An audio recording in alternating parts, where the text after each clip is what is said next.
A vaccine for COVID-19 will likely be in St. Louis by the end of the week. We've learned major hospitals in the area will receive some of the first shipments. Thank you for being with us. I'm Ann Allred. And I'm Mike Bush. And 5 on your side's Tracy Hinson has been following this developing story. She is outside the main campus of Barnes Jewish Hospital with all the details. Tracy. Mike and Ann, in a press conference earlier today, Dr. Sam Page, the county executive for St. Louis, said that he expects the vaccine to arrive actually later this week. I also spoke with a head at Barnes Jewish who said they are expecting their shipment next week, which would make them the first healthcare system in St. Louis to be able to administer the vaccine to their staff. This is the beginning of the end of the pandemic, I think. The light's at the end of the tunnel, and we're very excited to be playing a role in seeing that through.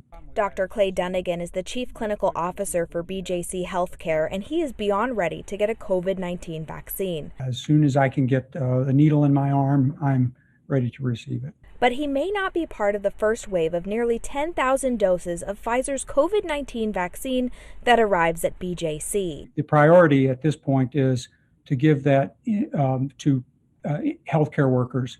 And by healthcare workers, we really mean anyone who works in a healthcare setting who has exposure to patients. That includes anyone from food service to the chief of neurosurgery, a group of well over 10,000.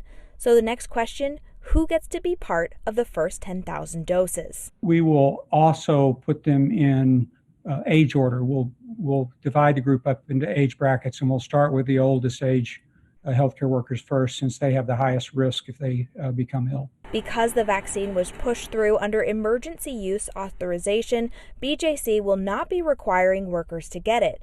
But Dr. Dunagan says most will want it. I think most people understand that, in healthcare at least, that the vaccine is the ticket to the end of the pandemic.